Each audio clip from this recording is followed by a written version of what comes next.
Yo, what's going on, guys? Crispy Flakes here. Welcome to Extra Crispy. So I know a lot of you guys wanted me to do a reaction to Carmelo Anthony's interview we did with Stephen A. Smith a while back, and it was just a little bit too on the long side, man. I couldn't find like the full interview anywhere. So yeah, for today's video, we got the real reason why Carmelo Anthony is not in the NBA. So this is a video by MJ2K All Day, link to his channel in the description below, and I assume he's gonna bring up some of the points here about like Melo and kind of what he said, and maybe some of the reasons why. Well, obviously the reason why he's not in the NBA, because that's the title of the video, man. But y'all do me a quick favor and smash that bitch-ass like button. It would be greatly appreciated. And yeah, let's check why Carmelo is not in the NBA. The real reason, guys. No fake-ass reasons up in here. Only the real ones. 3 teams is 15-man roster. You mean to tell me I can't make a 15-man roster? That's what that... I literally already have something to say. I'm sorry, guys. I literally already have something to say about it, man. The reason you can't make a 15-man roster is because the 15th man on a 15th-man roster knows that they are the 15th man on a 15th-man roster, where if you were that 15th man on a 15th-man roster, you would think you were a damn #1 guy on a 15th-man roster. I don't know if that shit makes sense. It did in my mind, but a lot of weird things do. That's what I'm saying. And I started looking at it in the broader perspective. That's where it don't become about basketball to me. It don't become about basketball, man. Politics. So, yes, I want to play. Man, this ain't no bitch-ass high school, bro. But I also want politics. Carmelo Anthony, you got it or you don't. One of the best players in the league. They want you or they don't. One of the prolific scorers the game had ever seen. Had. Averaged 24 in his career in the NBA. But now he is out of the NBA. It's deeper than basketball. No team is willing to take Carmelo, but why? Too much drama, man. Dudes, dudettes, ballers, players, it's your boy MJ. Carmelo Anthony got cut 10 games into the season. See, that was wrong, man. 10 games in, that was dirty. I'm gonna say that real quick. Apparently, Melo is better than 70% of the league, according to Chris Broussard and his trainer, Chris Berkeley. Never trust Chris Broussard. But it's been weird that Carmelo hasn't found a spot on an NBA roster, especially with guys like Anthony Bennett coming back to the league. To the damn Houston Rockets.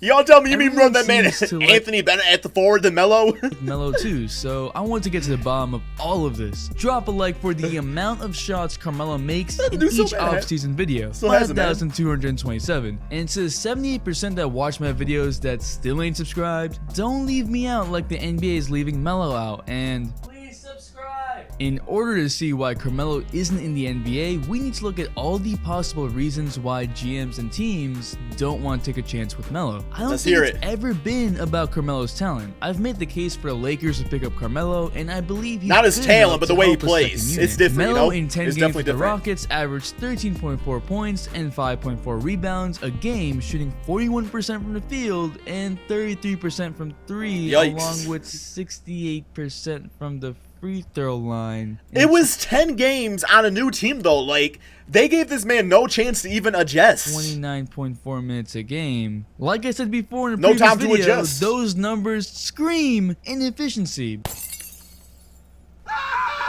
But considering the fact that he was playing with new teammates in a completely new team in a completely different role, I can't exactly go off those numbers. System too. Based off of Carmelo, he didn't even know if he was coming off the bench or starting or even suiting up some of those nights. This sort of insecurity of your role or not even knowing what role you're supposed to play leads to inconsistent performances. It's like a jump shot for him. The good thing is that the more consistent, the better you get with it, which is why I suck at shooting. Have a few 20-point I shoot every time I play freaking basketball, man. Off of catch and shoot situations, always changing my jump with shot. A little ISO. We also saw Melo turn in a 2-point night against the Thunder. Daryl Morey apparently. I'm literally the type of dude, man, I'll be at the gym and I'll be looking up videos how to shoot like Stephen Curry, because I think in my mind, oh, if I learn how to shoot like his jump shot form, I will instantly become a great 3-point shooter. It don't work like that. Trust me, it don't. I've been doing this scientifically proven for 20 years. It don't work. Told him that his services were no longer required. Just imagine cutting Eric Gordon for averaging 14.8 points per game on 32% from the field and 24% from 3, which is what he did in the first 10 games of the season. That's stupid! And Eric Gordon knew his role from the jump. Did the Rockets get off to a bad start in the season? Yeah, going 4-6 to start, but almost their whole I like that flash outfit. That was kind of cool. without their assistant coach Jeff Bzdelik, who is really their defensive coordinator. I've talked about this in my video from almost a year ago when Melo was first cut from the Rockets, but there were reports that Jeff Bzdelik would only return to the team if Carmelo wasn't on the team. Melo is the main reason that Bzdelik was fired in Denver because of a falling out with Carmelo. For those saying that Melo was unwilling to adjust, he completely changed his shot selection. On the Rockets, Melo took a career high. I'm gonna listen to what Sean Billups had to say, so that's all I'll care about. Career low 12.1 shots a game. Yes, Carmelo, the mid-range assassin, the jab step extraordinaire, reduced the amount of twos he took to only 5.7 a game. And in case you've forgotten about Carmelo, look at those jab steps. Damn. Also, look at the pluses. Carmelo is a great locker room guy. Everyone seems to love being around Melo. Is that true? He has tight relationships with a lot of guys in the NBA. We've seen guys in the offseason work out with Melo. Melo's been a fan favorite. Apparently people like playing with him. You can't say that about every player. He does have a history of falling out with coaches, like he fell out with Jeff Bzdelik on the Nuggets, getting him fired, and Mike D'Antoni on the Knicks. Well, yeah, they literally talked about him being like going to like a bench role. He was like, me on the bench, huh? Don't like each other. So what the heck is wrong with Carmelo? There's the uncertainty about his actual skill. While the Rockets season wasn't a good showing, it wasn't enough to make a conclusion on what Melo can still provide. I think it's more ego. I don't think it's a skill. Melo for 3 years and told him he was the missing piece they needed. So obviously there was still some value. Damn, Stanley Johnson has an NBA contract. They don't talk about skill. 40% from the field on the Thunder, scoring 16.2 points per game, but it was definitely not the best season. Literally, Jimmer Fredette got a chance last year, guys. Why can't Melo get one? Well, damn, he ain't gonna shoot no bitch ass 100%. That set the tone for the rest of his career. Carmelo Anthony was resistant to being a bench player on the Thunder, saying that when I feel like I'm ready to take that role, then I'll take that role, thinking that what he offers was still a starter's level in today's NBA. If Carmelo believed himself to be that great, then it would definitely impact on-court chemistry. That sort of attitude made it hard for Carmelo to fit into any team. Championship teams don't need a supposed ISO scorer or an average three-point shooter. I'll take you in Detroit right now. Don't need a guy like Carmelo taking away shots from developing talents. Teams in the middle are usually looking for a second superstar and are not sure about what Carmelo could do. While shooting more threes and being willing to come off the bench was a great sign, I don't think that Carmelo ever understood that what he brings to the table is just less than what he did before. Even in the interview, which Stephen A. Smith did a great job in, not once does Melo have the sense of humility that I'm not able to do the things I did before. A player should have the utmost confidence in himself, and so I understand why Melo didn't say those comments, but it would have been nice to see and also reassuring for GMs and executives that Melo is ready to take the next step. But that uncertainty of not knowing whether Melo had actually reformed made it tough for a team to count on Melo. Carmelo's defense was also trash. He ranked that's James Harden. He makes everybody look like trash. Out of 91 total power forwards. Dennis Schroeder, good scorer. What? Yeah, so every NBA team knows that they're getting a defensive liability. Was that bitch ass Raymond Felton? Yeah, if Raymond Felton scores, then you are officially a trash player. I saw Schroeder, I saw James Harden. I was like, you know what? That's whatever happens.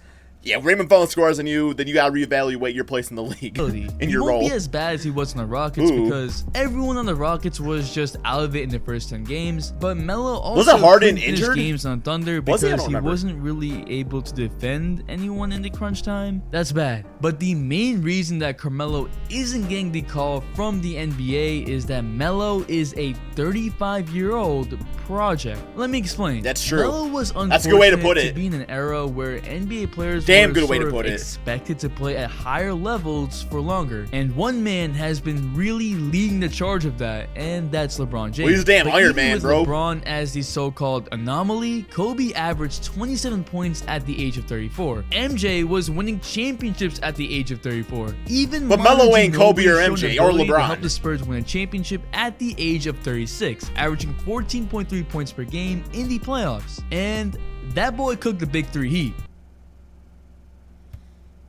Medical technology has improved, which is allowing players to Yeah, but play we're talking longer. about all-time So greats, 35-year-old like the vets GOATs of their aren't positions. necessarily rare. You know what I'm Carmelo saying? at the age of 35 has never once been in the NBA Finals. He's in an unsure place in terms of his role. You don't know exactly what you're getting offensively, and you're definitely getting a defensive liability at the age of 35. This is usually the case with young players who aren't stars, but are better than the average role player. That's where the roles are sort of undefined, and the team decides what to do with that player. And that's also the phase where a player is figuring out more about themselves and teams are adapting to how the player is growing. Carmelo isn't growing talent-wise, but he is still growing mentally and coming to terms with himself. Where most 35-year-olds know what they bring to the table, That's a good and point, understand man. what role That is they a need to good-ass be, point. Melo is sort of a project without.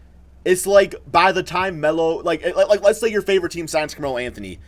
By the time chemistry's there and his realization of his situation's there and just everything just kind of connects, it's like, oh, okay, all of a sudden he's 45, time to retire.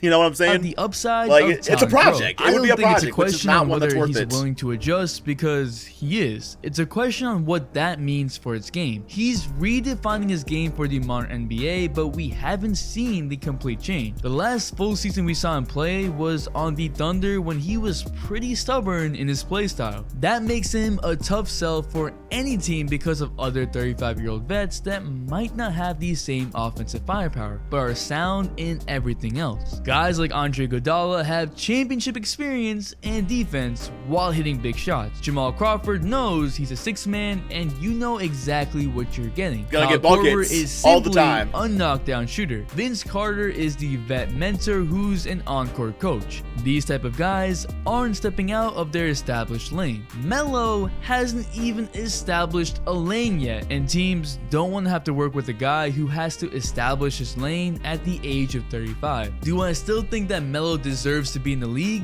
1000% yes. I still believe he should be with the Lakers, but I'm looking at this from the perspective of NBA executives and GMs who simply have I don't think not the Lakers picked up need him, Melo. though. And it makes sense Not worth the why drama. a guy who everyone seems to like, who talent-wise is better than a lot of players in the league, isn't getting picked up by teams, because in their eyes, he's not worth the effort. It's a cold truth that I hate to see, but that's the reality. But what do you think? Will Melo... Yeah, guys, I mean, y'all let me know in the comment section below. If you could see Carmelo return to one NBA team, what would it be? I would take him in Detroit right now, man. Lineup of Derrick Rose, Luke Kennard, Melo, Blake Griffin, Andre Drummond. I'm all in for that 9th seed. At least it'd be fun to watch. Anyway, guys, video pretty much over here, man. I hope you all enjoyed it. Be sure to drop that like, subscribe to the channel, and link to this man's channel in the description below. Peace out, my friends.